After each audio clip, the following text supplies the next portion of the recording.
Hello and welcome to The Corner. I'm the Frosted Glass and I'm joined by my fellow Alabaster Savages, Jack Gunsky. Find someone who loves you like Moonshock's background dog loves his bowl of water.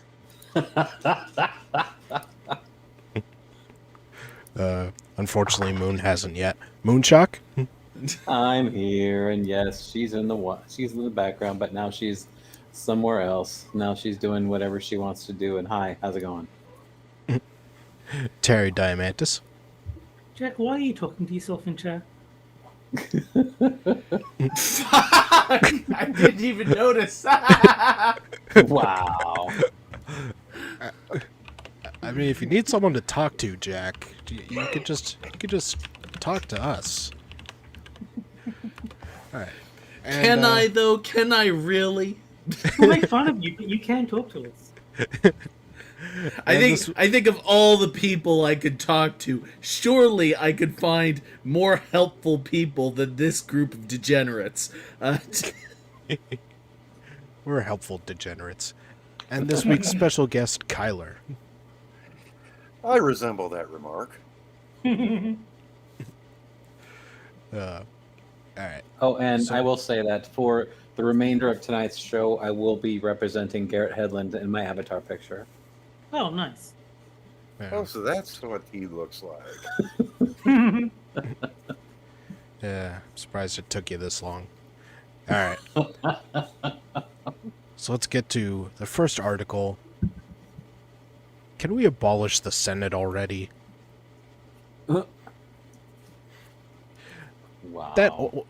That old hackneyed joke, if pro is the opposite of con, then isn't Congress the opposite of progress, has never rung truer than it does today. It's particularly the case in the upper house, where forward movement on voting rights, climate change, and other critical issues is being held up by Republican obstructionists in the Senate and their conservative Democratic accomplices. Folks have been floating the idea of ending the filibuster to bypass the logjam. That would be a good start, but the real problem is the Senate itself. Jesus Christ! Just shut up about the freaking filibuster. It's every time one party has it and the other party doesn't want them to filibuster, so end the filibuster, and it just switches back and forth. It's really tired. It's also there for a reason, though. It's just like the Electoral College. No, I'm all for filibuster reform. I think this thing that politicians stand up one at a time and then basically call on each other and basically keep it going indefinitely. No, I want like your Mr. Smith Goes to Washington style filibuster, where it's one guy and once he sits down, it's over. And that way our politicians are slowly gonna get replaced with like Kenyan sprinters. What if it's a guy in a wheelchair? Well, then he can't do it. I would forgive this article if he just said, we should reorganize the Senate into the First Galactic Empire. Let's see. Like the Electoral College and first past the post voting, the Senate is an undemocratic relic that needs to go. It's an artifact of a different time and a political reality totally unlike our own. You're just angry because you don't control it, you self-centered twat. Well, I actually agree on the first past the post voting. That sounds like a way to completely disenfranchise your minority in wherever it's practiced. I definitely prefer the preferential voting system that we have in Australia to first past the post. How does that work? So instead of voting for a candidate, you rank the candidates in the order that you like them. And so they count all the first preferences, and then whoever has the fewest gets eliminated. Everyone who voted for the person who got eliminated then gets down to their second preference, and those votes get distributed, and then whoever's last gets eliminated. Those votes go down to the next preference until everyone is fully down to their sixth or however many preferences, or you've got someone who's actually got 50% plus one to actually take over. Yeah. So you It, have to it, make it like means a you can't top waste 10 your vote. list. Yeah, basically, it means you can't waste your vote. So like, if you vote for, say, the Libertarians, they're not going to win, but you can still vote for them and then have the second preference go to the Republicans who are actually going to win. So, it gives you more reason to vote for smaller parties. When the country was founded, it had only 2.5 million people. The central government was weak by design. Each of the former colonies was like a mini-nation with its own particular interests, and the overriding concern was to strike a balance among them. They couldn't even conceive of the kind of complex issues that require a national response like we face today, e.g. infrastructure, telecom regulation, and so on. Yes, because I'm sure the Founding Fathers never anticipated populations going up or anything like that. No, of course not. Well, they also had really shitty internet back then too. The Founding Fathers didn't anticipate anything at all. They just thought that everything was going to stay the same forever, and whatever we put into the Constitution, it'll be like pointless, and it'll be like a psychology textbook. It'll be pointless in a decade. Yeah, just like how the Second Amendment was just about muskets. Yeah. At the time, the disparity in population sizes wasn't so great either. Virginia, the largest state, had 700,000 more people than the smallest. Today, California, with 39.4 million people, has a greater population than the 20 smallest states combined. And the majority of those sparsely populated states, the Dakotas, Alaska, Montana, Idaho, Louisiana, are deep red. And that's why they want rid of them. Yeah, that's such a bad thing if you're a deep red. Can't have that. I've got to give them credit for honesty. They straight up said the smaller states don't vote the way we want, so we need to disenfranchise them. That's basically what it's saying exactly. Yeah. It is, yeah. Ignore us anyway. It's so utterly transparent. They do this every freaking time. If it was the other way around, they would be arguing so strongly for it. This person's opinion doesn't matter. Well, what also gets me in this one? Sorry, Terry, just give me one moment. What also gets me about this one is that they won the fucking election, asterisk. Yet they're still bitching about states that still voted red. Yeah. Like, you won. What the fuck more do you want? It's because to them, this is not a war that is won or lost. This is a war of attrition. The fact that they won the election is irrelevant. There are still people out there that don't agree with them, and they are going to do everything they can to get rid of them. They want Republicans. They don't want it's people have been talking a lot about like separating into two countries, and the Republicans and the conservative types go one way and the insane people go the other way. No, that won't work, because the insane people don't want you to leave. They want you to go away forever. They want you to be gone as like a concept. They want to destroy you. And this notion that somehow we can resolve things with them it's ridiculous. We cannot resolve things with someone who wants you to be gone. And honestly, it's starting to give me a little bit of insight into the Israeli-Palestine conflict. No, I say get the 5 or 6 good Californians out, put all the crazy people in, and then just make them their own country. See, build a wall around California. Yeah. Fuck them. Yeah, let them be their own country, because we don't give a fuck. I don't care. And he's complaining about how, like, originally it was, the states were all basically mini nations. It's like, yeah, I mean, so if California wants to try out all the leftist policies you want, knock yourself out. And Faithless brings up a great point in chat. They know they did not win and are the losers. Next time, if they cannot enshrine a way to cheat. That is totally accurate. Everybody knows that Joe Biden, if all was fair and done, if the cheating didn't win him the election specifically, they know that there was significant cheating involved, and it scares them that everybody saw it. They know that everybody saw it, and they know that if they can't find a better way to get away with it in the future, then there's going to be real serious problems for them. Well, it also didn't.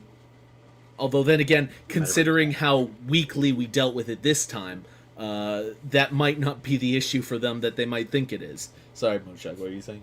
Oh, I was just gonna say it also doesn't help that they've got mainstream media covering for them everywhere. I mean, you rarely hear anything. I mean, maybe your Fox News will have one little tiny story about it, but you'll never hear it on CNN. You'll never hear it about on MSNBC. Like all the bullshit that happened during the election. As far as they're concerned, their fucking man won. So now it's time for the rest of us to just follow lockstep. The way I see it, they're going to be more obvious about it next time because they know that they can get away with it. Like, Yeah, this was the trial run. Everything went basically fine. The people complained but didn't do anything. So it's like, all right, well, if the worst we have to face is people grumbling, let's just cheat harder next time. But what's the reason not to?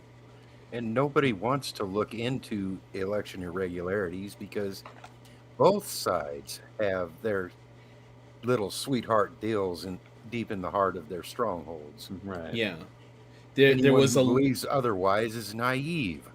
there was a lot of incentive for our entire government to ignore the results of the last election, and ultimately, I think that if they try it again, there's going to be hell to pay, because at a certain point, right now, the jig is up. We all know what happened, but I'm just wondering, are we really this pathetic that we can see something so open and transparent, and all that has to happen for us not to do anything is for one side of the aisle to disingenuously claim that nothing happened at all, and by the way, don't look behind the curtain. Don't you dare look behind the curtain. I don't know. Nothing happened, so you don't need to look there. It didn't happen. You can't look there. You're not allowed to look there. If you look there, then we're gonna come after you. We're gonna destroy you. I mean, come on. Give me a break. And I have yet to meet anybody who votes who would regularly vote, Democrat. Give me an honest reason why they would want to vote for Biden other than because he's not Trump. I've seen so much voter remorse over bringing that fucking moron into office that I can't understand or even possibly think about any one person that would actually see what he's done and think, oh yeah, he's done a great job. And all this push polling that they're trying to say, oh yeah, he's got like a 65-70% approval rating. Who the fuck are you polling? That's No my idea. biggest question is who the hell are you actually polling to get these kinds of numbers? Well, Nobody, probably. we already know the polls are bullshit. They really polls are. Who the hell thinks that Joe Biden is doing a good job that has ever seen him speak ever? Oh, it's a stutter. It's a stutter. No, that man is fucking demented. And We all know these are disingenuous arguments, and they're so incredibly. I don't know how you can live like that. I don't know how you can live like that and still consider yourself a decent human being if you can lie so brazenly about what is so self-evident. See, Yeah, I do think Biden's doing a great job as long as the job is comedian and not president. A couple of my nieces are in the nursing industry, and the consensus amongst their coworkers is that, yeah, Mr. Biden is clearly showing signs of mental Dementia? degradation of some sort. Mhm. They don't I all think agree on the specific type, No, but yeah, they all agree that he's something showing is signs of not being definitely Trump. wrong with the man. Yeah, that's exactly it. Well, yeah, he'd have to do something really extreme, though, for any Democrats to agree to 25th him. Yeah. Oh, definitely. Yeah, like saying internet are not under pressure on national TV. That's not Yeah. extremes. They can pass that off as a startup. Yeah, like you'd have to go to like the G8 and like take a shit in the middle of the floor or something. No, Are you? I think they would try and cover for it. Well, I think it would have to be something politically unaligned with their interests. So if he did something that was politically inconvenient for them, suddenly, oh no, have you noticed how demented he's? Oh no, we've got to 2050 him right now. As long as he's willing to just follow instructions and do what he's told, they're not going to get rid of him. Yeah, I mean, they impeached Trump twice on these, pardon the pun, trumped-up charges. You know, Well, not pardon the pun. Oh, I know, but anyway, but you get my meaning here. They Yes. impeached him twice. For what? For nothing. For stupid disagree with charges. Yeah, exactly. For not being on their side of the aisle. Oh, I'm going to impeach you because you don't agree with what we say. Yes. He is going to jail for being Donald Trump. And so he should. And before he became president, you never heard a fucking word said about him. Oh, he's such a racist, blah, blah, blah. Only when he became president on the Republican ticket. Oh, he's such a racist guy. He's Well, so they bad. used to really like him. They used to be big Trump fans until he ran for president. Yeah, I mean, he had a lot of Democratic viewpoints and attitudes, and Yeah. all of a sudden he turns the Republican ticket, and it's like, oh, he's such a bad, he's racist, he's a sexist, homophobe, all that kind of bullshit that they like to pin on him. But it was all a bunch of crap.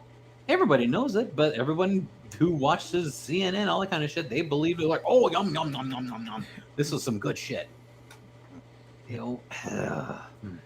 I still think that the only reason that these news stations are around today is because they're getting subsidized. Yeah, They're they have getting to be. subsidized by some rich people, and that is what's keeping the most harmful element of our society today afloat. Well, yeah, I is- mean, you is see rich the kinda, people. and you see the kind of bias that, like, YouTube. Can you imagine what would happen if YouTube was actually still an independent platform? You know, you'd see none of this shit. You'd see none of them boosted to the levels that they are. When you put in you put in a search for like anything political, who are you going to see first? CNN, Fox News, MSNBC, CNN. If CNN wasn't so awesome, they wouldn't be at the top of the recommendations all the time. It's Oh, that yeah. simple. Yeah. That's the most trusted name in news. Oh my god. Exactly. Maybe That's 30 years ago. That's how you end up with policies far removed from what the public actually wants. Roughly 36% of the country approved of Donald Trump's $1.5 trillion tax giveaway to the wealthy. It was passed with the votes of 51 senators who represent approximately 44% of the country. Oh my god, It it's the was- same fucking argument. These people don't listen to the counter arguments. They don't care about the counter arguments. They just keep repeating the same bullshit over and over. It was No. not They a do tax listen giveaway. to the counter arguments because was they need not to a- know what to argue when the situation reverses. It was not a giveaway to rich people. No. Last I Yeah. knew, a Which you whole lot would of know fucking if regular you people. actually read the thing, author. He doesn't care. The author doesn't care. These people, they don't care about what the actual facts are. They just know what their talking point is, and they will repeat it into the ground until it becomes the truth. Yes. But you're saying they don't care about the counter arguments. I disagree. They need to know the counter arguments so that they can make them when the Republicans are in power and or the Democrats are in power, and they need to support the very thing that they're criticizing at the moment. Or so they can flag it on Twitter as disinformation. Yeah. Also true. We need to start filing some lawsuits against corporate monopolies. We need to be filing them against Facebook and Amazon and Twitter. These things are outrageous. Yeah, That- good luck with that. Yeah, the problem with that, though, Jack, is that these billion-dollar companies have got armies of attorneys that'll find loopholes. That's what their job is, to find. No, all that's this way kind too of shit. Like, that's way too expensive. Why do that when you can just hire someone to murder them for you? That's true. That's true. Well, why not just get a judge who's sympathetic to your case and get him to rule in your favor?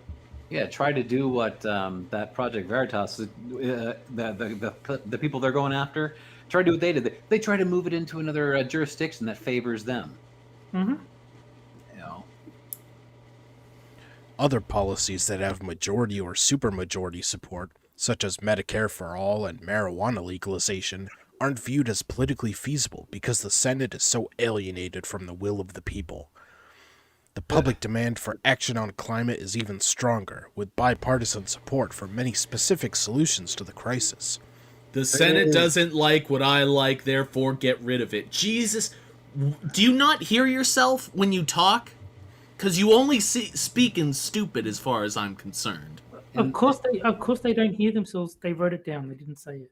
there is no such thing as a climate crisis. That is just another one of their fucking talking points that they like to stay on and say, "Oh, this is the biggest thing ever. We need to stop it before the whole world just implodes."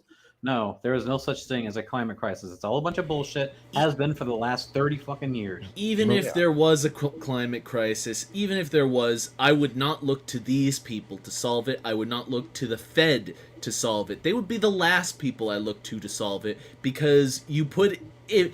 I wouldn't look to the Fed to walk my dog for a week, because I would come back to either 500 million dogs or none at all, and they'd give me a bill for a few $1 billion. Yeah, and like Faithless says, fear sells. That is the biggest thing right now that people are being pushed. It's fear. It's fear porn. It's all over the fucking place, and because people that are afraid are easy to control. Plain and simple. Climate change is a crisis. We'll all be underwater by 2009. Oh wait, we gotta push it back. Gotta push it back. Oh, jeez.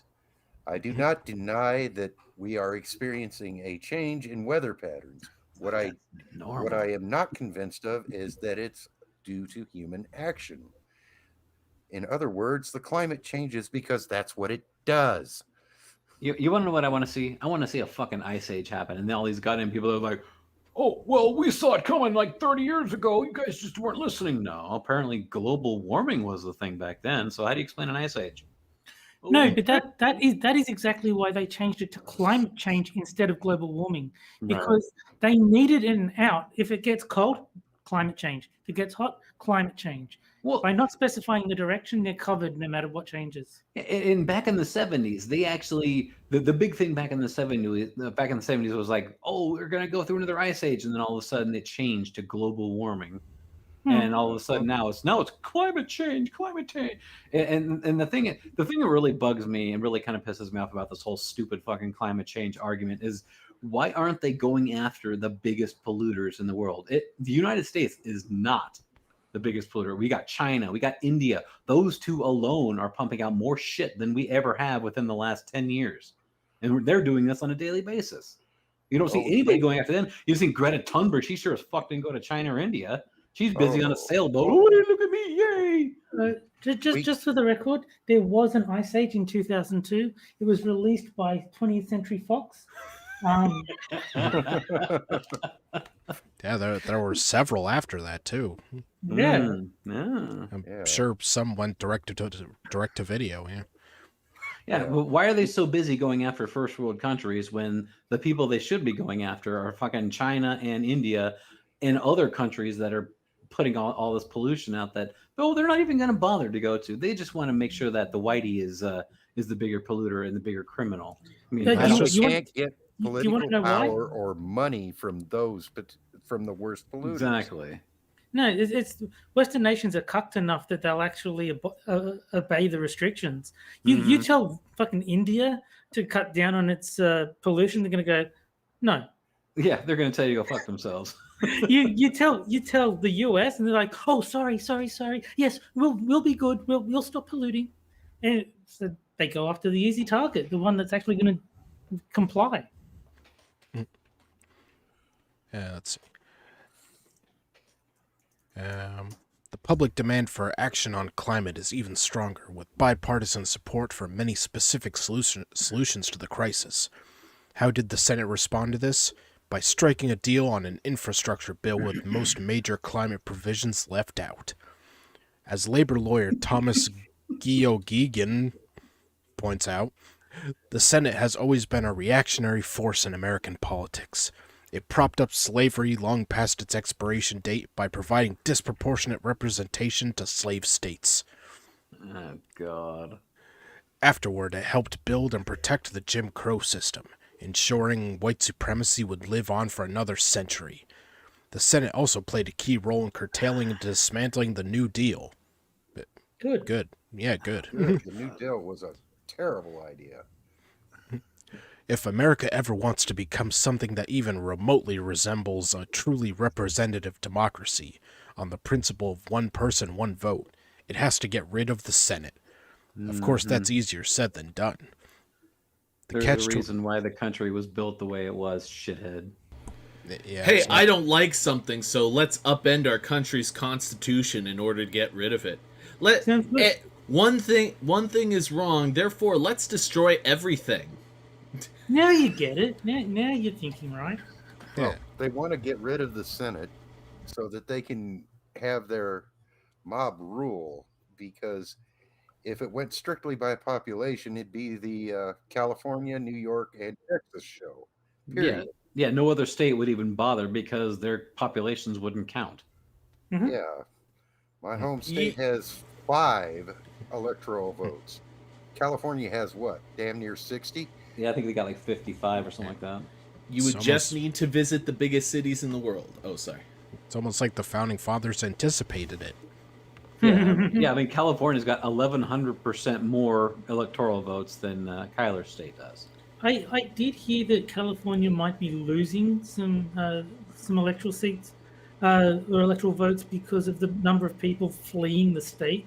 Like everyone is like, fuck this, I'm out, and going to like Texas. So I've heard that California might be going down to like 54 or 53 if enough people leave. Leave them, like, have them go to blue states. Fucking leave Texas alone.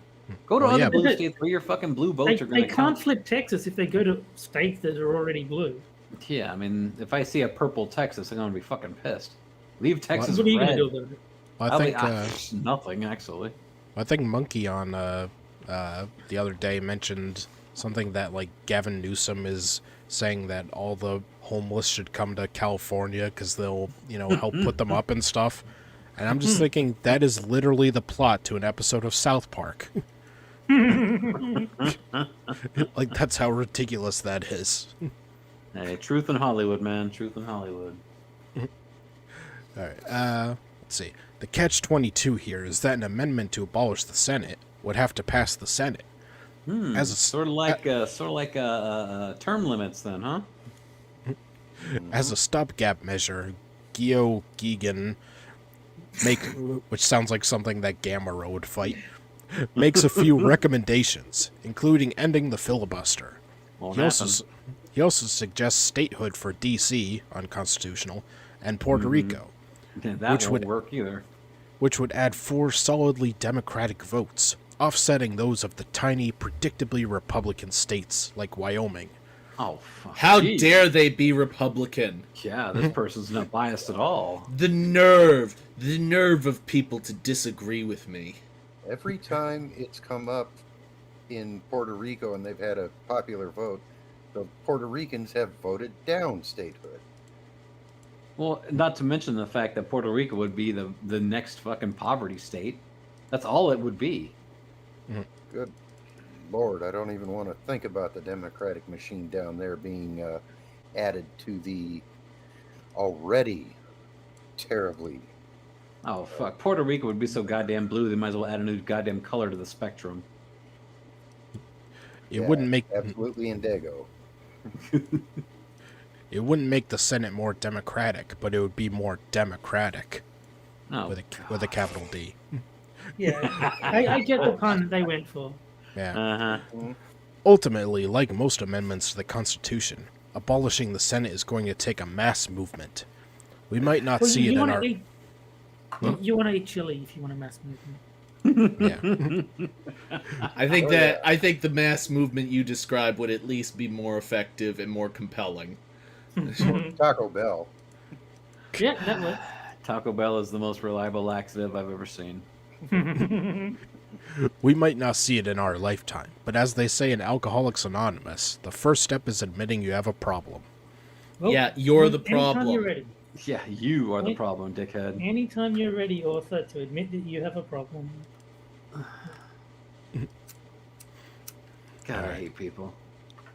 I'm glad that my attitude is finally spreading. Yes, people are the worst. Yeah, who is this fucker? Is this Justin Ward? I gotta look this dickhead up. Oh god, It's he looks just like a human thumb. It's just nonsensical hypocrisy that can be written off just as easily as it was presumably written. Holy fuck, that guy looks like a goddamn potato on a neck. I told you. Alright, well, with the end of the first article comes the first game. Woohoo!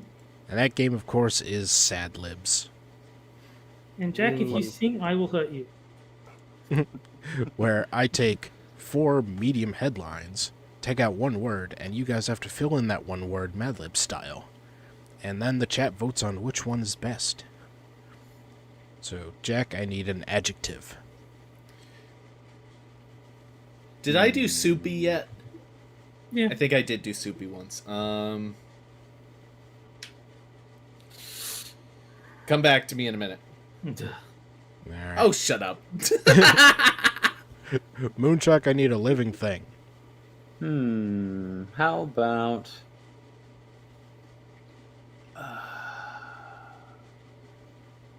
how about a quivering mound of goo, also known as...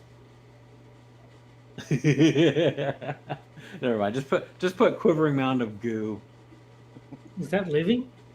Yes. I don't know, that name- doesn't her sound name like is- Okay, a wait. thing. Okay, fine. How about just put Tess Holiday? Fuck the bitch. Let's do a simple one for me, Frosted. Ugly. There you go. Alright. Simple. Ugly.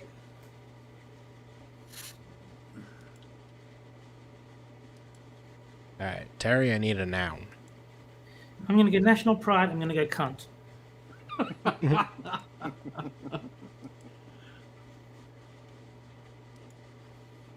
Alright, and Kyler, I need an adverb. That's an action word, right? Ly, ending in ly. Or it describes a verb. Yeah.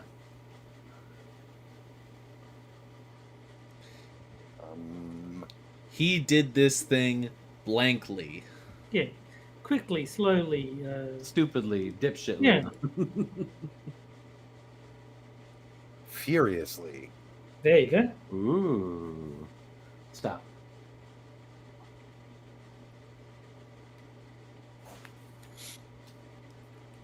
More fast, more furiously. Alright. And Jax is... By the way, being drunk doesn't give you the right to be ugly.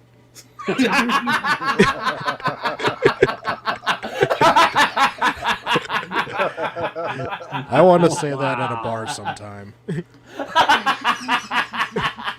Well, Jack gets my vote. Sorry. Just... Alright.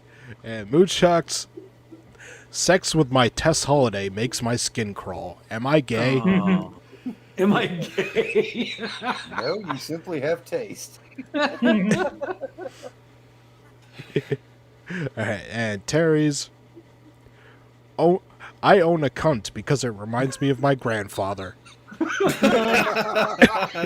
Nice. Wow, there's a lot you could do with that. That could be taken several different ways. That poor cunt's poor owner. Alright, and Kyler, how trying to furiously fart landed me in the hospital.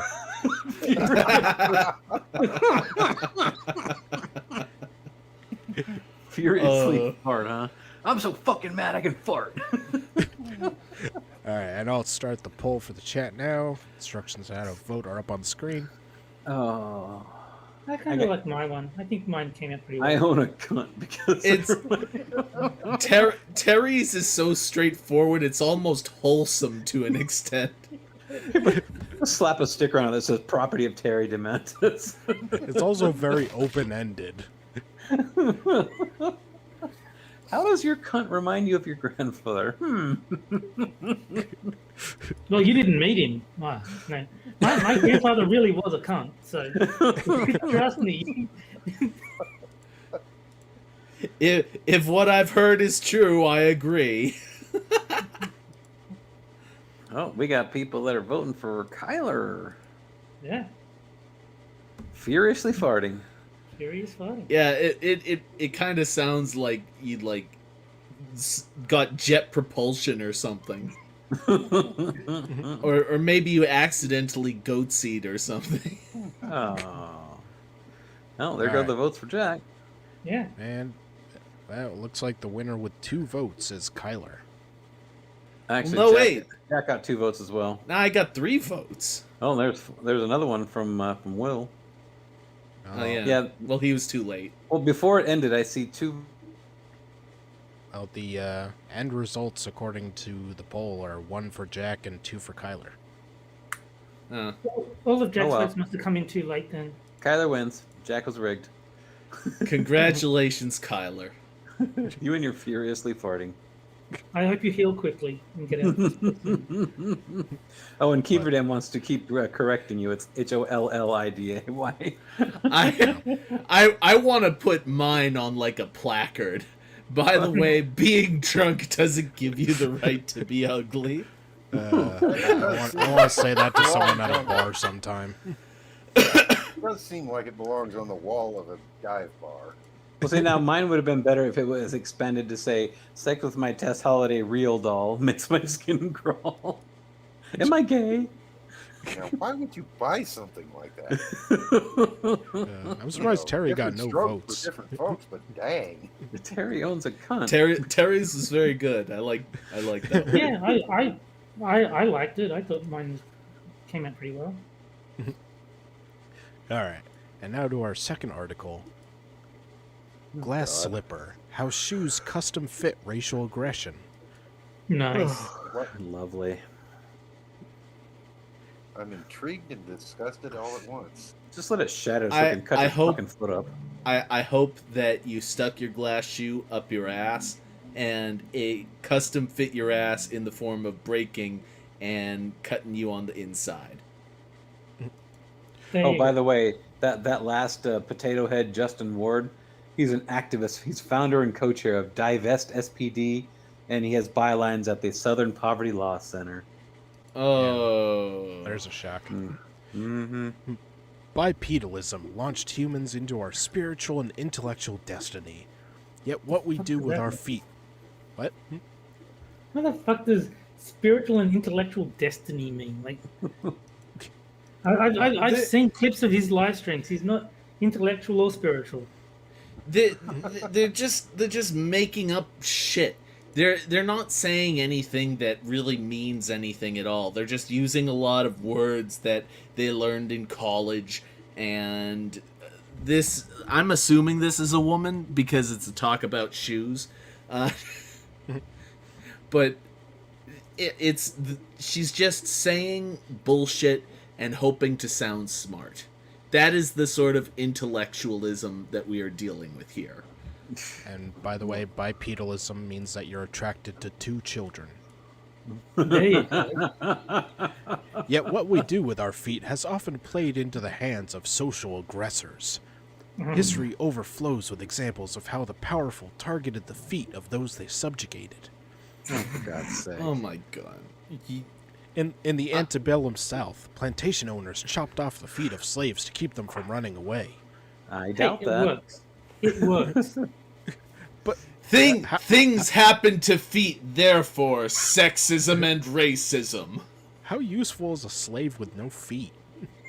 My thought too. It's like you want the guy out there picking the cotton or doing, whatever physical thing you want them to do. You cut their foot off, they're less effective at it. Yeah, that's going to basically nullify the whole reason for having him in the first place. Oh, You might as well just fucking shoot him in the face. Unless you put him in a wheelchair and you make him Professor Malcolm X. Oh Hey. yeah, and give him welfare. Let's see. Similarly, the ancient Chinese bound upper-class women's feet to keep them docile. No, they didn't. That's not the reason for No, it. that was a style choice, you asshole. It Mm-hmm. was considered attractive to have small feet in that Yes. culture at that time. They wanted small feet because that's what they liked. They just liked small feet. Well, I'm if- afraid that after the first paragraph, this person is officially a retard. So there you go. If you bind a woman's foot, it's like putting a blanket over a bird cage. They immediately become docile. It's funny. It's a small foot, only 11 inches. It's funny because I like damn that it, one. Terry. But Only at Subway, by the way. the person starts out with they use words but come up with complete garbage, and now they're using history, and somehow still their analysis is just total bullshit. I mean, they're just cherry picking the bullshit now. It's like, oh, No. This is worse than cherry picking. They are actually misrepresenting history in a very direct manner. They are lying. They're trying to I was history. so hoping that Jack was going to say, this is worse than cherry picking. This is cotton picking. Oh, Yeah, no, it's picking moment. no, it's not cotton picking because this author's out of their cotton picking mind. There you go. Well, see, now if you wanted to refer to the Latinos, I guess that would be a strawberry picking moment. I mean, It's Latinx. people like this are so desperate to come up with some bullshit surrounding their ideology that they will totally lie in order to get it. Why is it that this particular ideology is so littered with lying and dishonesty and bad faith, and for some reason we are still expected to give it the time of day? Get real. Jack, you've probably read 1984, right? You know how they rewrite all sorts of shit in there to like make sure that history is completely as they want it to be. That's basically what these people are trying to do. Asia.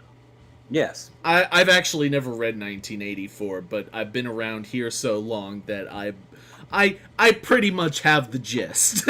I mean, essentially what they try to do is they try to rewrite history in their own way so that it puts their message across. You know, it's like Terry said, we've always been at war with them, only because the narrative have said you've always have been. I've read it, but I prefer Animal Farm. So That does is a good Jake, book. actually. For a different reason. With his 11-inch foot. These practices echo in today's workplace through microaggressions, a Not tool a used to thing. Oh, fuck you. perpetuate systematic racism. I would just like to say that microaggressions are a microaggression against intelligent people.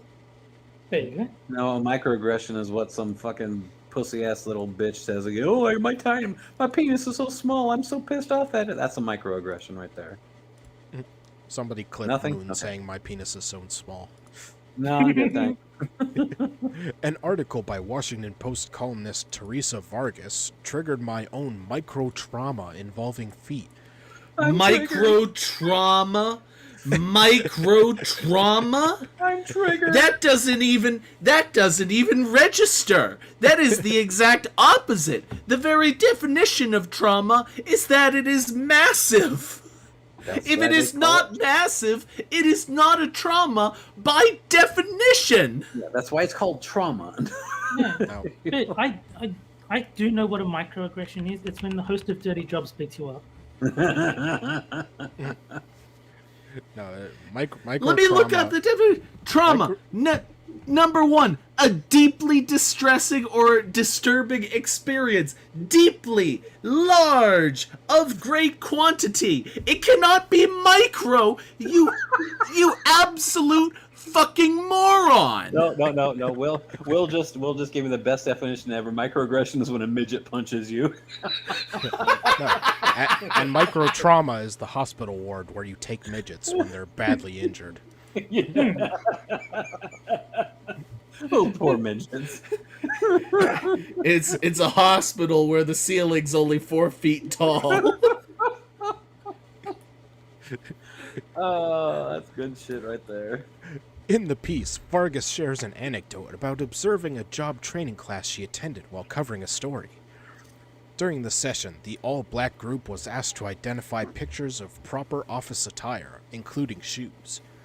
She writes, "As I watched that exercise, it occurred to me what was really being taught, how to make their mostly white colleagues comfortable." By wearing Oh, shoes. shut the fuck up. That's called adhering to company policy. Go fuck yourself. But it's Yeah. a racist company policy because Yeah, you have to wear shoes. Oh. The columnist not continued. an aggression towards anyone of any particular race to say, no, you may not wear fuck me pumps to work. God. Why on earth? What is with these people? You think that clothes have a race attached to them? Yes. This shirt I'm wearing, is it a white people shirt? It's Yes, a it is. shirt. It's a fucking shirt. You have to attach race to everything. Everything has some sort of racial component to Well, it. let's put it this way, Jack. Is your shirt made of cotton? At least Oh. partially. I have no idea. I don't care. Just, it's unbelievable.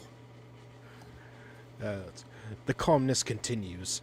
The message was that if they were lucky enough to get a foot in the door, they should make sure it was covered in a relatable flat or loafer. Vargas words struck a nerve. Throughout my career, certain colleagues have aimed to defeat me by untying my shoes, both figuratively and literally. I doubt it. To begin, I admit God forbid you surface level bitch that you actually be forced to wear conservative clothing. How dare they suggest I wear conservative clothing? It's my right to demonstrate my personality in any moronic way that I see fit. I can't have a personality if I don't have certain clothes on. And I yet just again, think it's fascinating. They tried to defeat her, literally defeat her by untying her shoes. Like, if that's the worst your enemies are doing, I think you got it pretty good. Yeah.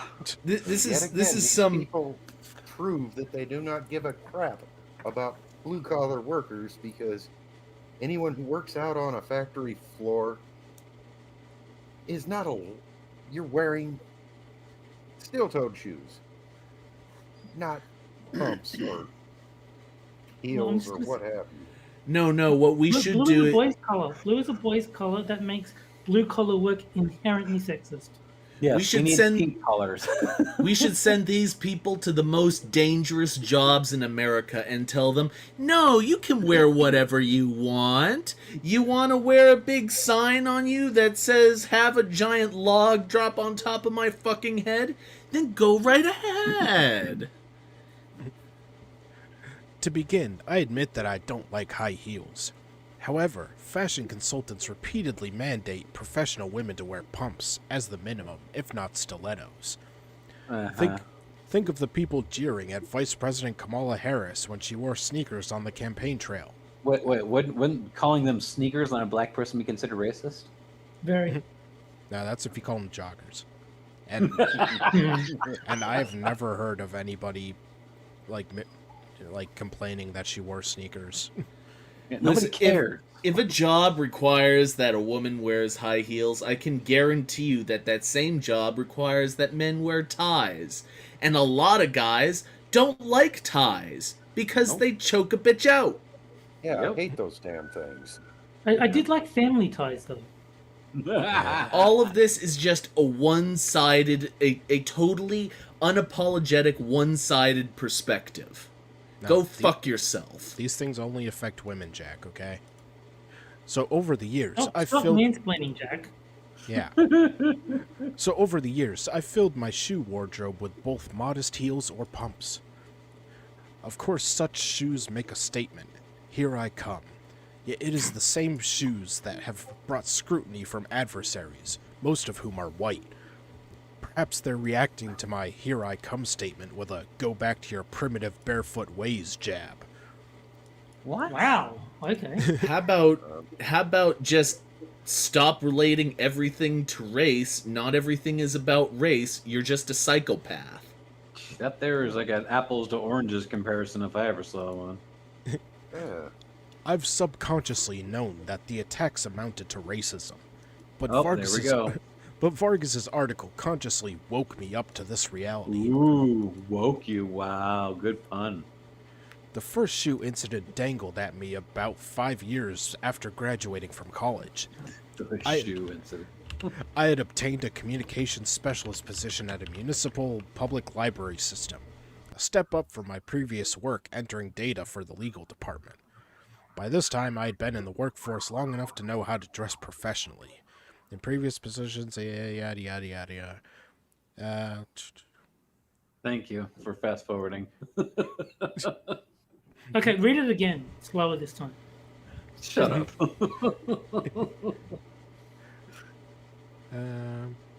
Yeah, Kiever's correct. Okay. You know, high heeled are clearly white supremacy. Oh yeah.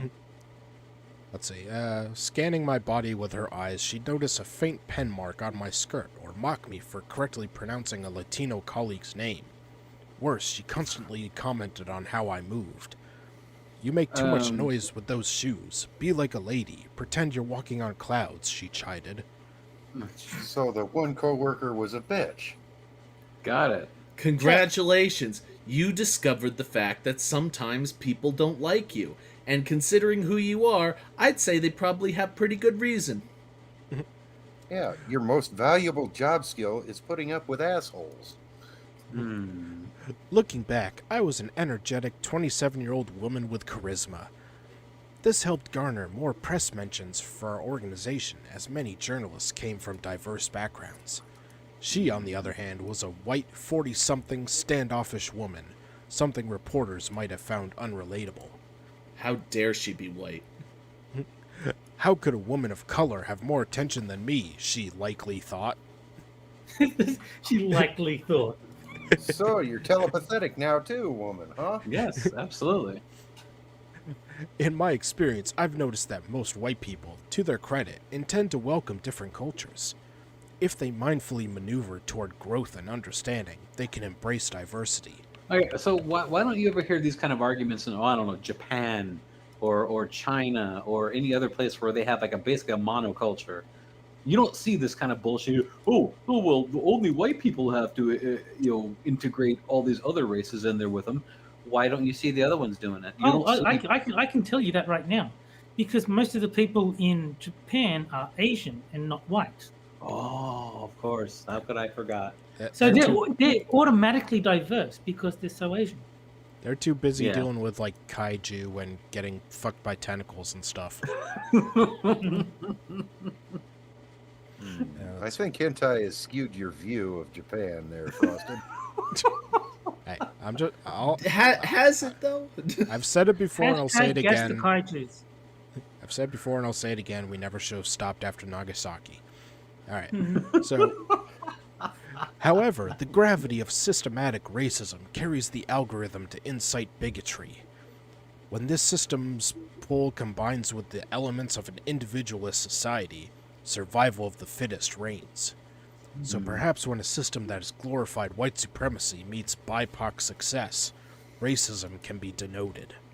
I guess means your sorry ass ain't gonna survive very long, then, is it? And it's pronounced Bibic. We covered this before. Bibic. Yeah, BIPOC and Ligabetia folks. Applying these notions to my library supervisor, her ingrained racism might have been ignited when she saw me accomplish a feat she could not. While current laws and cultural mores deter overt racism, provoked players convert their hostility to microaggressions. In this case, the microaggressions targeted my feet. Oh my god. Wow. Returning to my story, Because overt racism was taboo, my library supervisor sugarcoated her derogatory comments by complimenting my achievements. How That dare bitch. In other words, she verbally acknowledged me for thriving in the job objectives. That Behind Is the there a scenes. dog? Is there a dog whining somewhere in somebody's background? Sorry about that. Okay, I just wanted to make sure it's not me just hearing shit. No, the puppy is feeling neglected. Oh, Oh. that's sorry, Keith. That's not my girl this time. That would be on Kyler's end. Yeah, yeah. My nieces named her Flower. Behind the scenes, however, something else was stirring up. 6 months into the job, she fired me without reason. without reason. I'm Yeah. sure there was plenty of reason. What, you couldn't read her mind and figure out what the reason was? Yeah, I mean, she was able to read her mind and think that other person was just, oh yeah, she likely thought that because In reasons. In fact, in a strange irony, she made glowing comments on evaluations, i.e. Bo Ronnie's writing skills are outstanding, but gave me low scores, 0 or 1. Oh, it's clearly because you're a minority. You know that, right? Of course. Everything is because you're a minority. All of the world's problems are because you're a minority. If only you weren't a minority, world peace would break out suddenly. And that's why she should have voted for Biden, for Trump, so she wouldn't be black. Let's see. 20 years after the library incident, I changed careers to teaching high school, a job I still do. I moved to Asia and took up a job at an international school. Mostly, I excelled in my work and received outstanding evaluation scores from my students. A year into my job, I encountered an experience where I received a scarlet letter for the sound of my shoes while a white colleague with psychosis received accolades. The school had hired a man, a Caucasian American, who clearly displayed symptoms of mental illness. Like Later. disagreeing with the author. Yes. Later, it was revealed that he was taking more than 8 psychiatric drugs, which should have disqualified him from getting a visa, much less a job working with minors. Beginning with the first day on the job, this man, an English literature teacher, exhibited his volatility. For example, he openly shared his prejudices, i.e. affirmative action was booting him out of the job market. Well, that's the What- express purpose of affirmative action. Yeah. Yeah. Bluntly expressed his controversial opinions. Hiroshima deserved the atom bomb. I Well, mean, we covered that on yeah, you Yeah. can't argue with him there. Hold on, just a moment. This person has the wrong opinions, and that's why this author is now using his mental problems against him. Well, How the mental problems incredibly are- sick. The mental problems are that he has the wrong opinions. Yeah, no. If he was the other side of the political aisle, she would be saying, "We need to help this man." Yes. But he has the wrong opinions, and so his mental health is suddenly a hindrance to society. Fuck you. It's you- worse than that. It's dangerous. It's Not this just a is hindrance. it's so evil. People like this are objectively evil. And I'm sorry, but if she died tomorrow, the world would be a better place. Yeah, we saw the same sort of attitudes in Soviet Russia. If you disagreed with them politically, they sent you to a mental institute.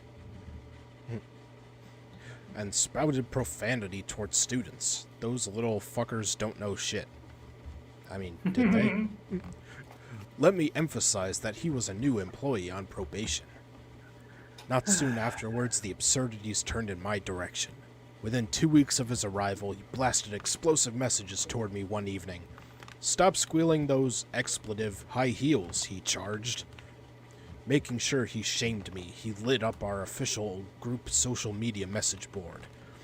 As I lived in the apartment above him, he complained that my footsteps were interrupting his Saturday night binge drinking session. In most circumstances, this behavior would not only be reprimanded, but warrant immediate dismissal.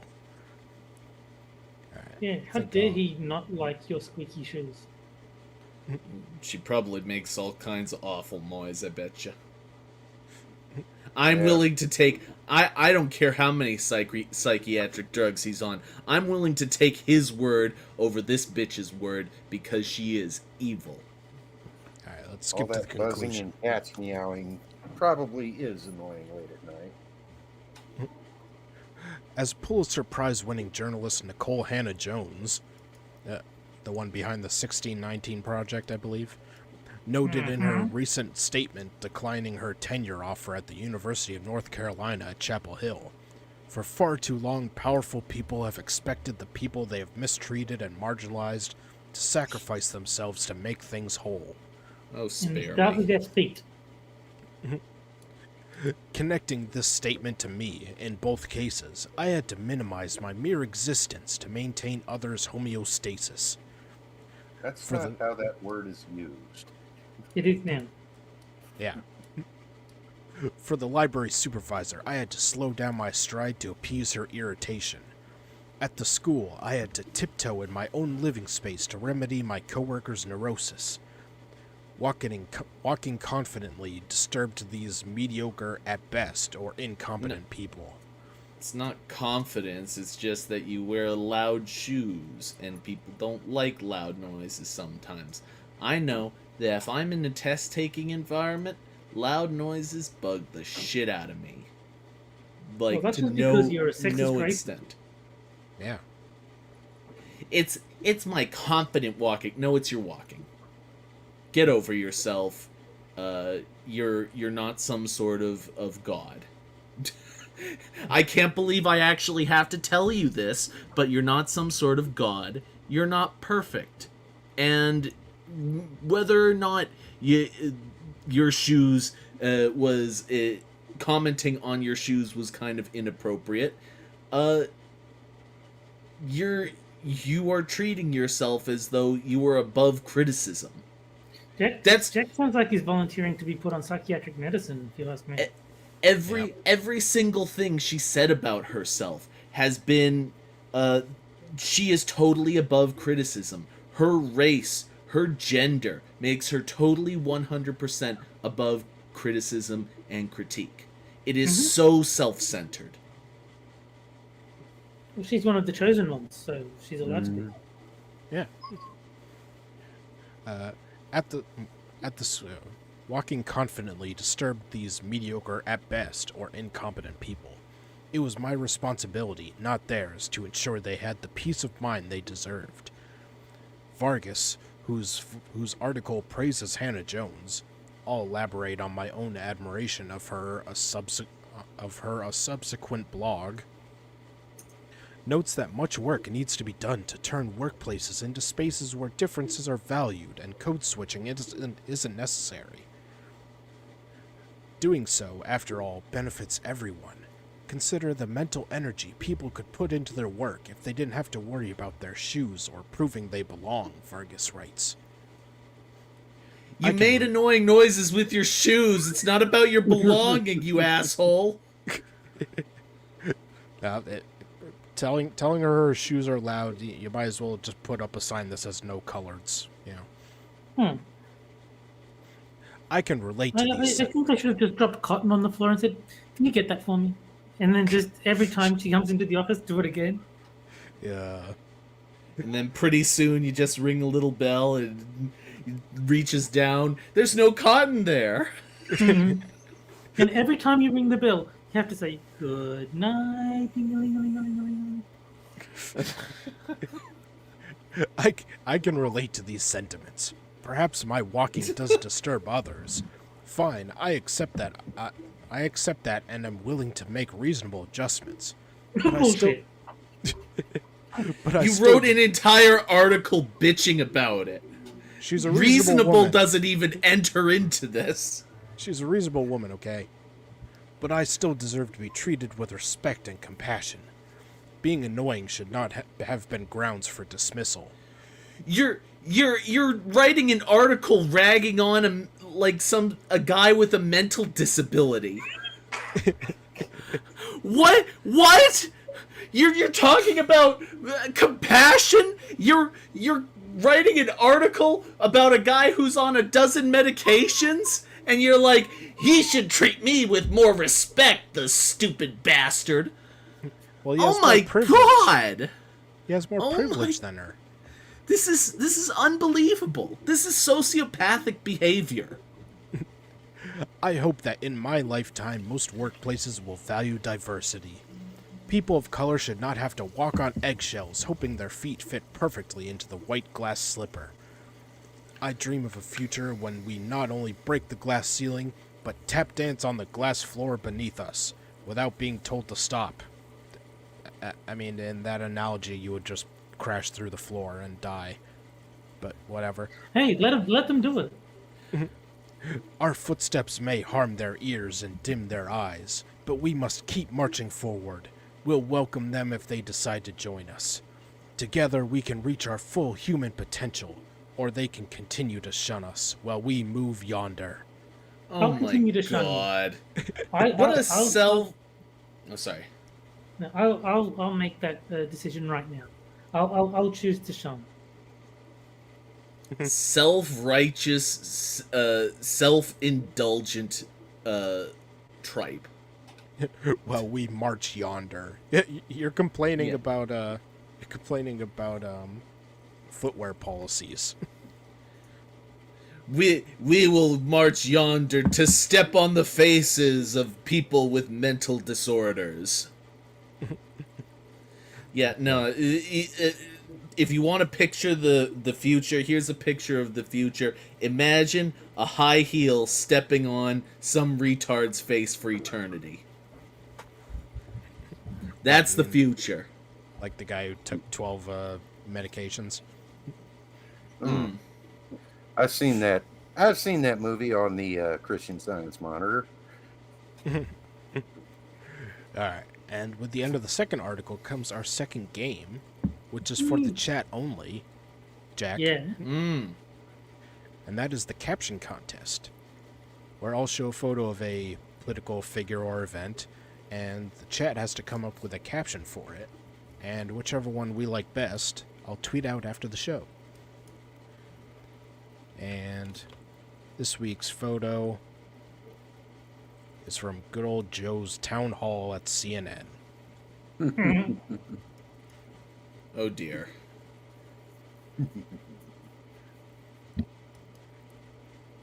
Alright, so in the chat, start coming up with captions.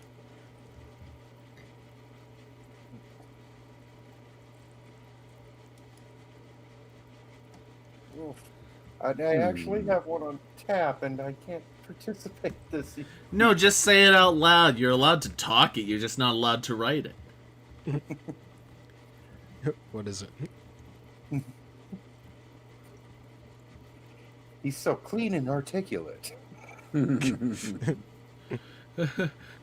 Now calm down, everyone. Let's listen to what this little girl has to say.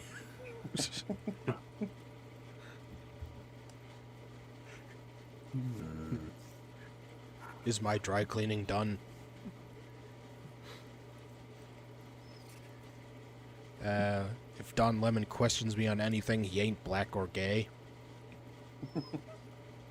I'm pretty sure no matter what you do, Don Lemon is gay. Mm-hmm. Slow Joe and Lemonhead.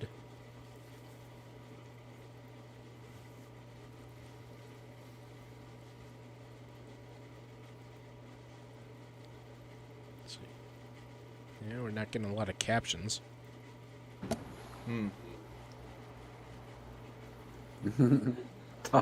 Talk to the hand. I'm gonna touch his hair. Or he could just be doing a really bad Nazi salute. Heil Hitler. He looks like he's trying to read his mind from a distance. Yeah, it's like, he will do as I say. He will do as I say. Yeah, he's doing a Jedi mind trick. How's that work if you've got dementia? Jedi mind trick with dementia. These are not. These are not the thing you're looking for. Yeah, these are not the votes you're looking for. Let's see. No questions tonight because you know the thing. It's always about her shoes. It's a woman. No, we didn't see your caption, Dante. Yeah, it was probably censored because fuck YouTube. Mm-hmm. I don't know. So far, I'm going with Willard Forge. I'm going to check your logic. If Don Lemon questions me on anything, he ain't black or gay. I think that one's working for me. Hey Joe, where's Willie Brown's bratwurst bun?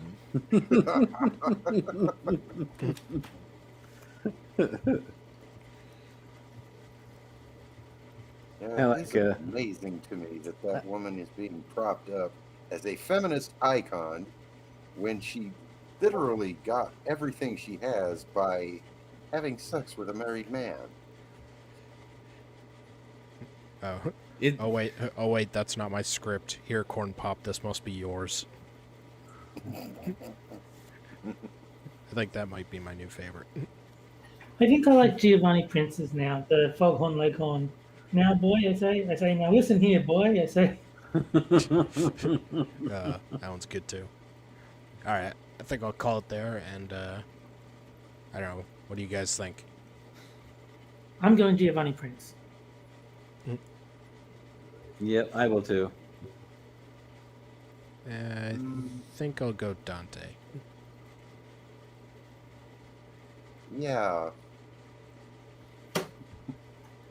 Yeah, Dante's is pretty good. I'll go Dante. Yeah. Alright, well, tiebreaker went to Dante. Yeah. Alright, well, congrats, Dante. I'll tweet it out after the show. I'll try not to forget like I did last week with Kiefer Dam. As long as you remember eventually, it's all fine. Yeah. Yeah, I'll just copy that down. Alright. And now, on to the third article. It's not about race, the other big lie.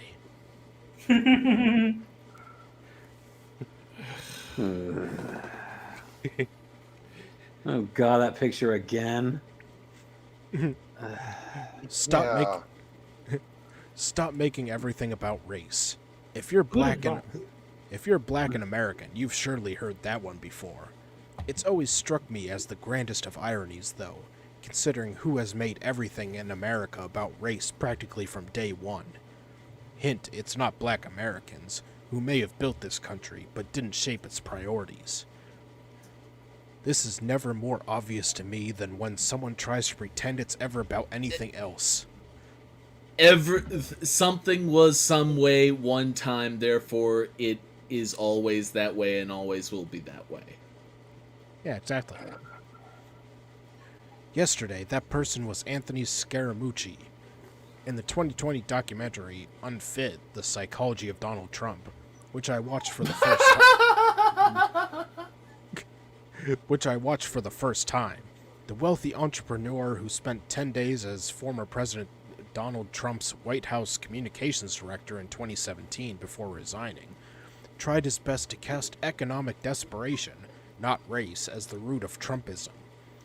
Scaramucci, a Trump ally turned harsh critic who wrote the 2018 book Trump, the Blue-Collar President, even defended the ex-POTUS against charges of racism in #unfit. Almost like he wasn't actually racist. Nah, that can't be it. His deflection got me thinking. Why do I get that the feeling that this entire article is just gonna be one giant Kafka trap? Your insistence that it is not racism is only further proof of your racism. Well, that's what got me blocked by Ibram X. Kendi. Because I said, look, if denial is the same as a confession, have you killed anyone today? And he blocked me rather than deny it. So I think he did. I think he did kill someone. Yeah, take it from us, folks. Ibram X. Kennedy is a murder. murderer. Yeah. His deflection. And his last name is in fact Kennedy. Don't listen to what he says. I don't know. He's got a stupid name. I don't care. Yeah. Like he was born with that name. His deflection. His real name is Ibram Henry Rogers. Knowing that, I think I'll call him Mr. Rogers in tweets from now on. Yeah. His deflection got me thinking. Was it really about money? Like pretty much every turning point in U.S. history, the rise of Trump, I decided, was all about race. When I Fuck's sake. You decided, therefore it is true. Yep. When Your I think, headcanon is not reality, author. I decided that the author's a moron, therefore that is true. Look, that proves their point, because they are a moron. it's called historical fanfic. When I think about the psychology of 45's most ardent disciples, I You barely can't say Trump, can you? Nope. They 'cause already that's a did, bad though. word. They already called him Trump. What's the point of changing it to 45 now? I barely think about economics. Trump probably couldn't have succeeded anyone but the first black president. Ugh. Oh, bullshit. Most of his minions probably would never admit it. They'd be the first ones to tell black people to stop making everything about race. But from the start of his political ascent, the crux of the Trump platform that drew them in has been white supremacy. Mhm. He So was a corporate nationalist, not a white supremacist. You So- moron. Oh, sorry. So you made everything about race, and then Trump said no, and then said, "Look, he's talking about race."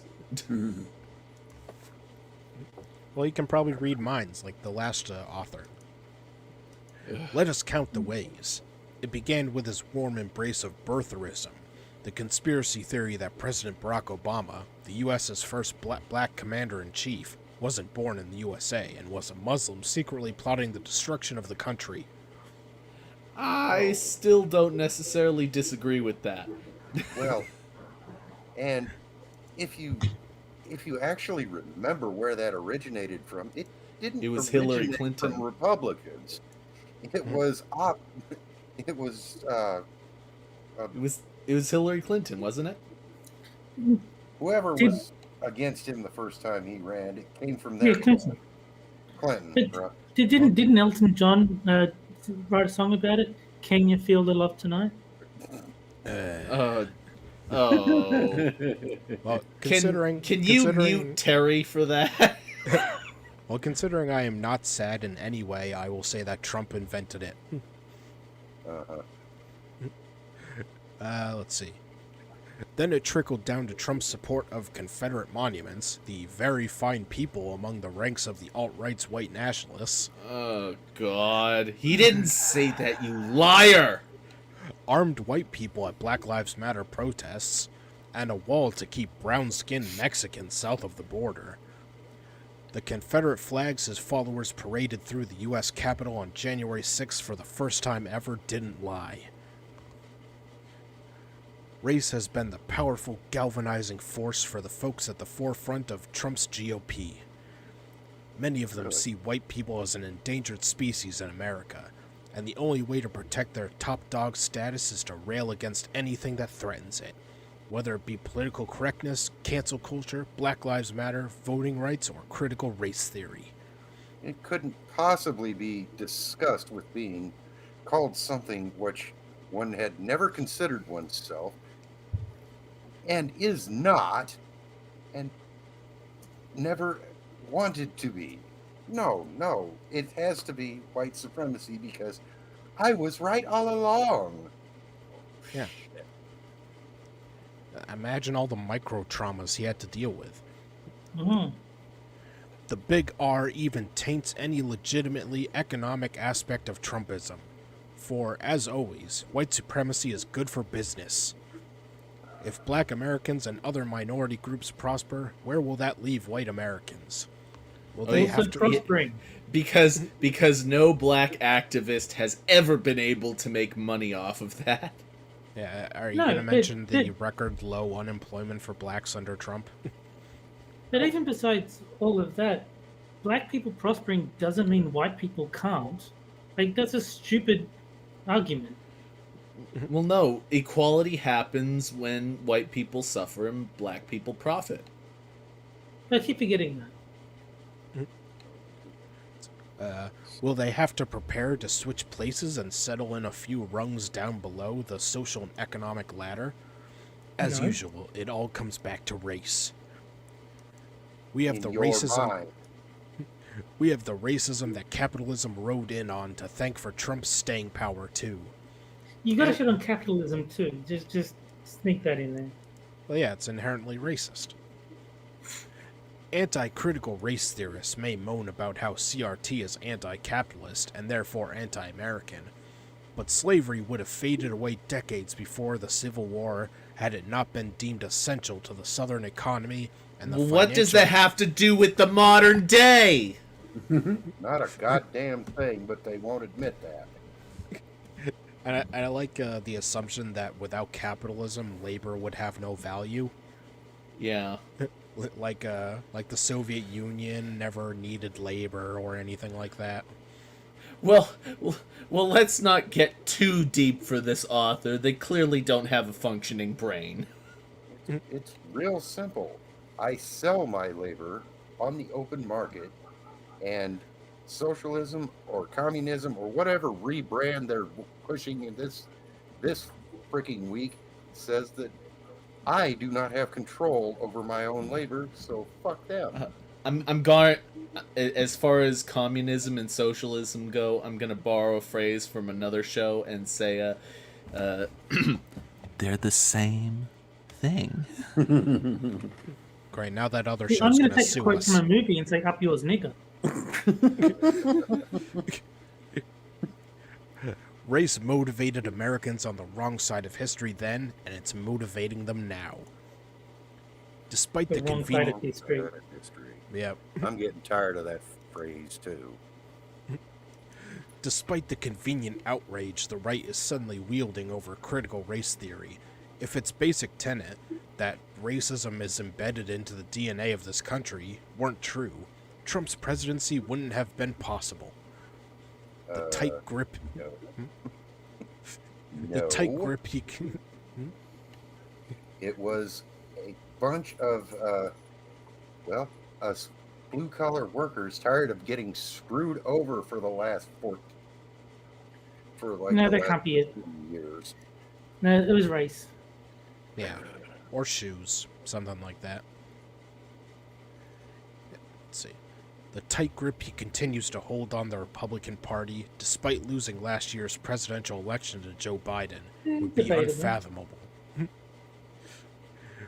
Focusing on economic desperation makes everyone involved sound more noble than they actually are. For decades, the GOP has been peddling the principle of less government, not helping the working class. It's actually Ronald- pronounced "gop." The "gop" Yes. is how you pronounce that. Just like Bipic. Yes.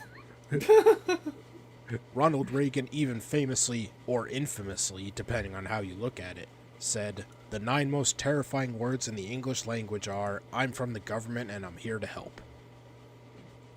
If economic desperation drove the supposed Democratic Party defectors who helped Trump win in 2016, or the previously apolitical Americans who didn't care about politics but saw a savior in Trump, then they joined the wrong team. Oh, gulag then. Yep. I just think it's horrific how these authors get so indignant by the fact that someone disagrees with them. Just Well- it's nothing else, it's no other substance, it's just they disagree with me, they are evil. Well, that's why the other guy was mentally ill. Was like he disagreed, and It makes me sad for the state of discourse that you cannot disagree with someone without becoming a bad person for doing so. There's no such thing as maybe two people want good outcomes. Maybe they both want good outcomes, and maybe They just disagree with the methods by which they can do so, by the way they can achieve that good outcome. No, that's incorrect. The people who agree with me are honest, hardworking, good people, and the people who disagree with me only disagree with me because they're evil and they want to destroy everything I hold dear. That's just basic, Yeah. how And that's how it works. they can read minds, so they know for sure. Exactly. And they hate shoes. And you have to Yes. like shoes to be a good person. We And to have be a white. very, I don't think I'm starting to suspect that the guy in the last article wasn't the person with mental problems. Entirely possible. Oh yeah, definitely. But I don't think they did.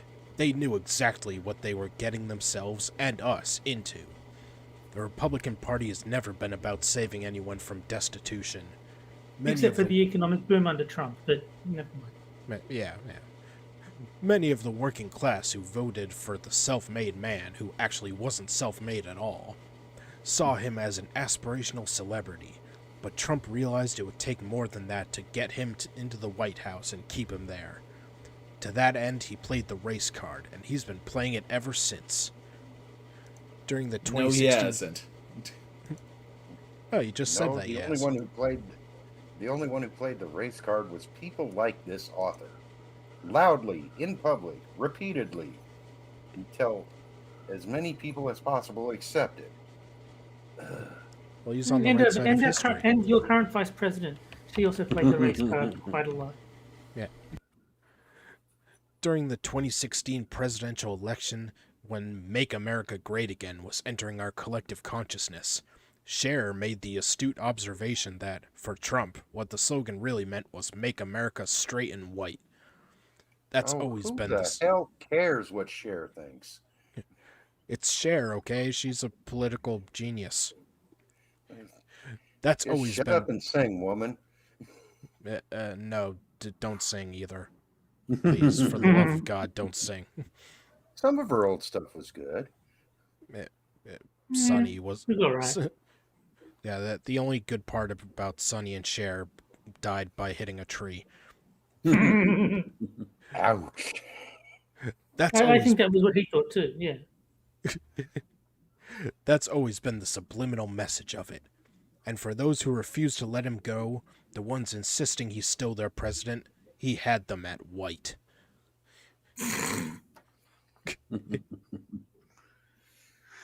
But if it was just about whiteness, I mean, Biden's pretty pale. He's far whiter than Donald Trump. Donald Trump's orange. That's the recurring joke about him. Yeah.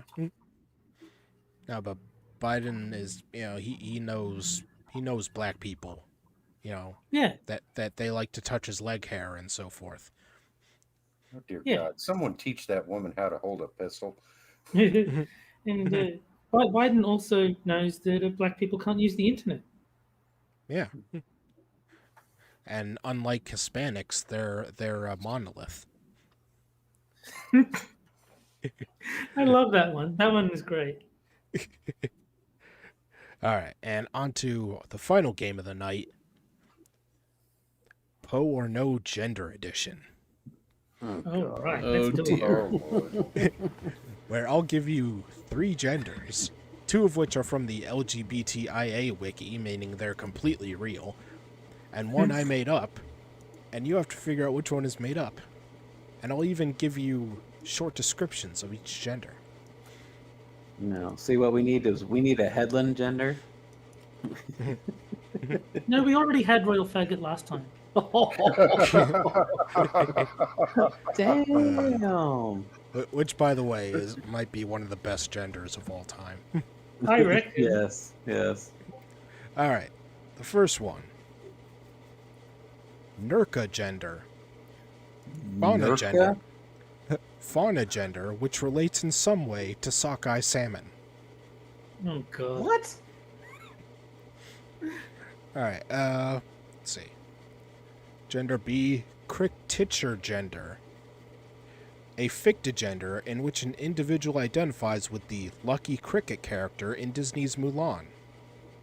Oh, God. And gender C, mad scientist gender. Xenogender, What? where an individual feels connected to mad scientists or the general idea and aesthetics of mad science. Huh. My instinct is to. Oh, sorry. And I'll start the poll so that the chat can vote on it too. My instinct is to go with C because the first two are just so goddamn specific. I mean, like, sockeye salmon? Yeah. Who the fuck comes up with that? I will point out that the second one has share in it, so that automatically makes it real. Okay, we've got to pick the one that you made up. Yeah, the one made up by Frosted.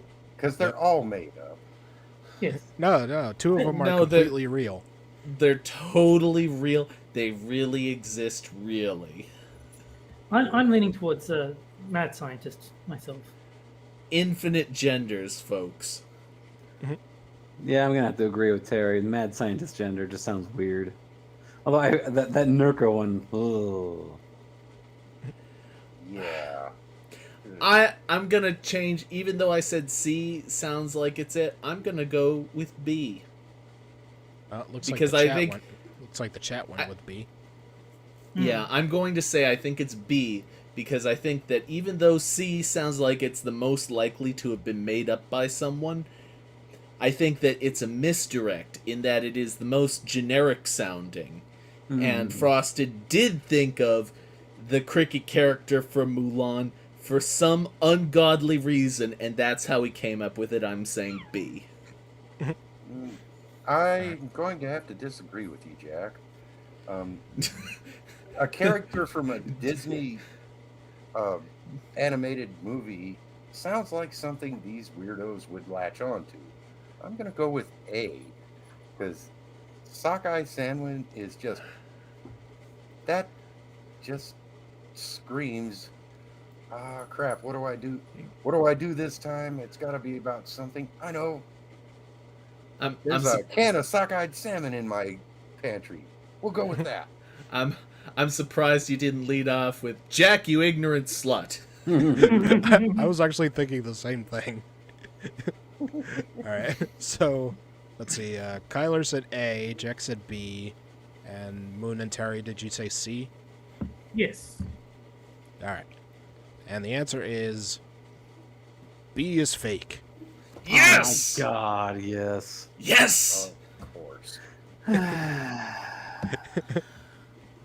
I'm getting good at this shit. I had recently watched the EFAP of the remake of Mulan, so that was just in my head. And I just looked up the Greek translation for cricket and lucky. Fair enough. Alright, and let's see. This is the flag for Nurka gender, the sockeye salmon one. And this is the one for mad scientist gender.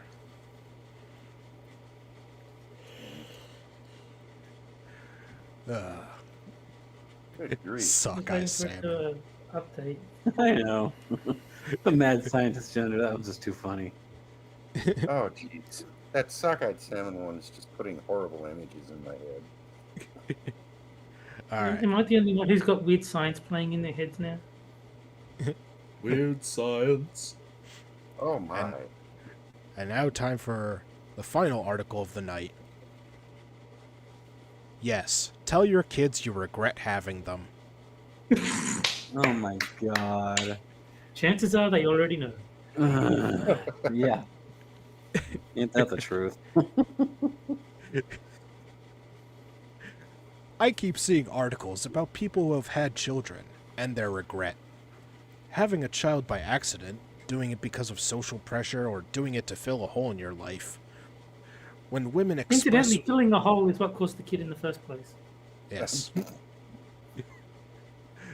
When women express regret, they're met with attacks.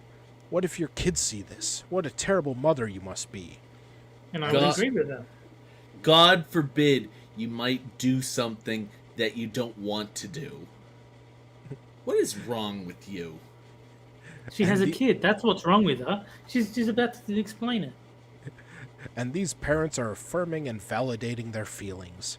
That's excellent, and as a child who was 100% a mistake, teen pregnancy, put up for adoption, and eventually came back to my biological family, I can tell you all one thing.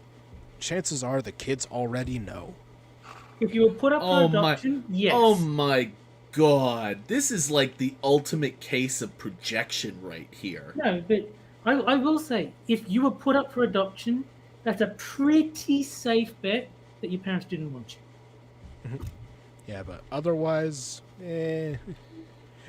When you grow up with parents who weren't sure about having you, who see you as a cross to bear, who maybe regret it and wonder what their life could have been, you know it, whether you are told explicitly or not. And when they deny it, it just makes the feeling worse. Oh my god. Jesus Christ. Do you have any idea the potential ramifications of the things that you're saying, you crazy bitch? Making everyone happier. Those are the potential ramifications. Yeah. The ramifications of telling a child that you don't want them. Everyone knows. You may as well. Oh, sorry. Everyone knows telling a kid they're a mistake makes them happier than any other kid. Yeah. Exactly. Yeah. Nothing well adjusts a child more like their mom saying she doesn't love you. Well, in fairness, they never said they don't love the kid now. It's just, I mean... No, that's what the author is necessarily saying. She's saying that parents must say, you must regret having... you must tell your child that you regret having them. Yeah, no, fair point. I was just thinking, like, it's entirely possible that they didn't really want a kid, but then they got one, and then they sort of love the kid once it's there. But no, the article does seem to be saying you still resent your kid for being born. Present tense. The author is saying, I don't want you. Yeah, no, you're right. I was treating it as past tense, but they are saying, I still don't want you. I mean, look. You're right. I wish you didn't exist, child of mine. Yeah. If you didn't expect a child or didn't want a child but ended up with one, but you end up loving it anyway, I think that it's okay to admit something like that to a child. I think that it's okay to admit that you're not perfect or that sometimes happy accidents happen. And that's fine. But to suggest to a child, to his face, that you gave birth to, that you don't love them, is insane. It's the kind of thing that makes people grow up and spend their entire life in therapy sessions. No. If your parents say they don't love you, you go, thank you for your honesty. Now I can finally be a well-adjusted adult. Yeah. Or they doing crap on these dodgy, crappy websites that Frosted frequents. Medium. I mean, even if you can make it, even if you can make it to therapy sessions without killing yourself, God, how many kids do you think would off themselves early in life if they thought that their parents didn't love them? Yeah, I would hope that they off the parents first. Mm-hmm. Yeah. Everybody wins. We need. It's like if anyone here ever watches Matt and Blonde, when they're talking about the Desmond kid growing up and inevitably murdering his parents, they want to donate to the. They want to have a donation set up for the lawyer fund. Yeah, the legal to fund, his defense. Yeah, this person's child needs a legal fund in much the same vein. Oh, good Lord. I hope this person doesn't have kids. Ever. Well, obviously this whole thing is projection, but... it's projection from their own childhood, so I guess we don't know if this person has a child. I don't explicitly remember foster care, but I knew something was wrong. I felt like I was being lied to until my mother finally told me. They weren't going to tell me for my own good, but it didn't help. Not at all. It just made me feel really fucking weird until I finally knew the truth. So no, hiding your true feelings about having your kids is not being a good parent. You cannot help how you feel. I believe my parents love me unconditionally, but I also know they have conflicting thoughts about the way they had me. And that's fine. So much they gave you away. And that's fine. I can hold both. It's better to hold both. Because it's the truth. I had a discussion with some relatives about my mother's decision not to abort me. And it was just a relief to finally be real about this stuff. People who suggested an abortion still love me now, and I'm fine with it. I'm sorry, but you cannot simultaneously love something and regret it. It doesn't wash. No, she's saying it right here. It works perfectly. She was happier. Yeah, no. Bullshit. And I'm glad she had the choice. I am pro-choice because no one should be forced to have a child. I can't imagine how much worse I would feel knowing my mom had to have me. I'm glad she thought about it and made a choice to have me. Maybe there's a right time to have this discussion. There's a right way. I'm not saying to yell you were an accident to your kids to punish them, but having a mature adult conversation about your feelings is a moment to bond. Children grow up to be adults who need to learn to manage complex truths. The paradox of loving someone unconditionally and kind of wishing they hadn't been born. Yeah, that doesn't make sense. Yeah, that doesn't exist. It's funny because this author is attempting not to lie to themselves by admitting complex truths, and simultaneously is lying to themselves in a very profound manner about the existence of love, and simultaneously complete, like, wanting a person to not exist. Well, Like this is possible to regret the circumstances of having someone you love come into your life. Yes. And still love them unconditionally. Like, but say a sibling passes and you take in their children. You know, you are profoundly sad about the circumstances of them coming into your life in that manner, but you couldn't love them any more than if they'd come from yourself. Yeah, no, but that's not what she's talking about. Like, No, she's I understand. She's explicitly saying you still resent them for existing. I'm just pointing out that yes, you can have regrets about how. Oh yeah, well that's what I was. Your life. That's what I was saying before. There are certain circumstances where I think that there is kind of a gray area. For example, if you have a child with very severe disabilities, I've heard stories of people who they had a kid like that, who had a disease that would make him totally unable to live a normal life, and they die at an early age.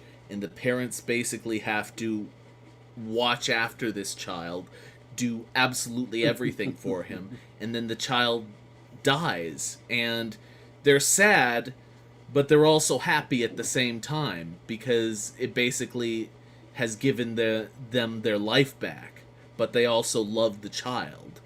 And so that is a very specific circumstance, though. But that's different. That's not what they're talking about. Yeah, exactly. Like when my dad died, like I was sad and relieved at the same time because I lost my father, but his suffering had ended. And that's not like what they're talking. Like that is just a complex situation. That's not. Fuck this kid. Why were they even born? Oh my god! Yeah, right there. I am so angry at this kid for daring to be born. Fuck him and fuck my life. like the logic she's using is like one step removed from the logic of, staying with an abusive boyfriend. It's like, yeah, he hits me, but he still loves me, Yeah. Let's see. We are human, and we are full of these paradoxical feelings. It's normal. So stop using the kids as a reason to shut women up and guilt them. Their honesty is healing not only to them, but to their kids. Another person close to me always felt it was her job to heal her dysfunctional family. She felt blamed for her parents' divorce. She felt like she had to heal all of her relatives. She felt a crazy amount of pressure from the time she was born. Her mother finally admitted it. Her mother had her because she thought it would help her depression, her marriage. Kids were supposed to make life happier, but now she saw the error of her ways, that this was unfair to a child. There's no such phrase as error of your ways. It's error. Whatever. But no, I just find it absurd that anyone would think that having a kid would put less pressure on their life. Yeah. Wrong. That person is an idiot. And guess what happened? Her anxiety and nightmares subsided. She felt happier. Sorry, I have to correct myself. It is, in fact, the error of your ways and not air. 40 lashes. Okay. Damn it. Let's see. She felt happier. The day her mother admitted this to her was one of the happiest days of her life. She smiled for days. She felt like a weight was lifted. She finally felt free to live her life for herself. Some people disapproved. Moms shouldn't say that to their kids. That No, they whole shouldn't. thing. But she felt happier. Kids know, though. And when you lie about it or repress your own feelings, you're just adding lies to lies. If you want to really help the kids, be honest about the pros and cons of parenthood. Say what you should have done. Give real guidance. Be honest. Tell them your regrets. Chances are they already know, and it's eating them up inside. Look, Billy, what I should have done is I should have taken a wire coat hanger and shoved it right up there good so that you weren't born. Don't you feel loved now and appreciated? I wish you were dead. But I love you anyway. Isn't that a weight off your shoulders, little Billy? Gee, if this author's mother had just done butt stuff that night, just saying. Yeah. If only she'd tell us. Yeah, hence the title, yeah. But, See, I plan these things out. Yeah, this whole thing... this whole thing, it just further feeds my theory that Medium is just a collective therapy journal for a bunch of mentally ill people. By pretending to be happy, you're not doing them or yourself any favors. I know I was a mistake. There's really no denying it. But lots of children are. A lot of parents regret having children. That doesn't mean they're bad parents or that they don't love their kids. When we love ourselves and our families, we can be honest about how we feel, and that is the most healing way forward. Brilliant. I hate people. See, Moonshock is learning. Moonshock understands. I know. It's like toxicity. Oh my god. Becoming a parent is one of the most scary and fulfilling things a person can do with their life. And yes, a lot of times it happens by mistake or accident. But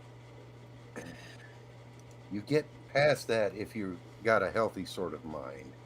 Yeah. Well, that's what I was saying, is like, you can have a kid by mistake, and once it's there, you love it unconditionally. But that's not what this person was talking about. That is like, I still resent your existence. Don't you feel better now? Yeah, my mom has said that my oldest sister was unplanned but not unwanted. There you go. Exactly. Which, you know, it's not quite the same as saying I regret that you were born. No, not even slightly. But I guess that means my mom doesn't love her as much. Now we know. All right. Well, that's everything I had for tonight, gentlemen. So, I'm just going to shill my co-host and guest. Jack Gunsky has Quippers United on Sundays at 7 p.m. EST. Moonshock has his Twitch channel where he plays games that aren't as good as Super Seducer, linked in the description. Bastard. Terry is on every stream known to man, including Johnny Hellcat streams, Della Hazed and One Ton Hammer's Minions of the Zoo Nights, Six of Sober streams, Quippers United. Did I get everything? I think that's everything. Everything. He's really out there, everybody. Yeah, he's a stream Well, slut. He's available. Yeah. He's And, a treasure who's sharing himself with us all. Anything you wanted to shill, Kyler? Oh, I just, well, my one consistent stream that I do is on Sunday afternoons, 3 p.m. Central. I play whatever game has my attention at the moment. Right now, it's a fun one called Satisfactory. Really chill kind of game. Come on by, join the conversation, because that's what makes it fun to game stream, is to... Have you heard the good word of Richard LaRuina and his game, Super Seducer? I have, Terry, but unfortunately, YouTube doesn't like it. Really? Nah, I've seen it posted. I think Della streamed it on YouTube. Huh. Oh, Yeah, it's just for the third one, you gotta do the censored version. Yeah. Oh. Well, I will look at it and see if it's my kind of thing then. Even if it's not played anyway. I'm sure it's your kind of thing. And you can't find it on Steam either. Yes, you If can. not, Oh, The they fir- finally the put it on first- Steam? The first two games are on Steam. The third one Oh, got that's what I banned off everything. So you have to go to Game Planet or itch.io if you want the third one. Oh, God. But the first two are great anyway, so you can play those and Right. keep them on Steam. All right, and we'll be back same time next week, 11:30 p.m. EST on Friday.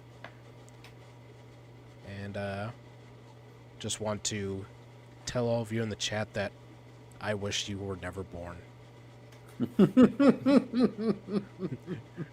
Bye, everybody. Good night. Bye, guys. good night. Bye.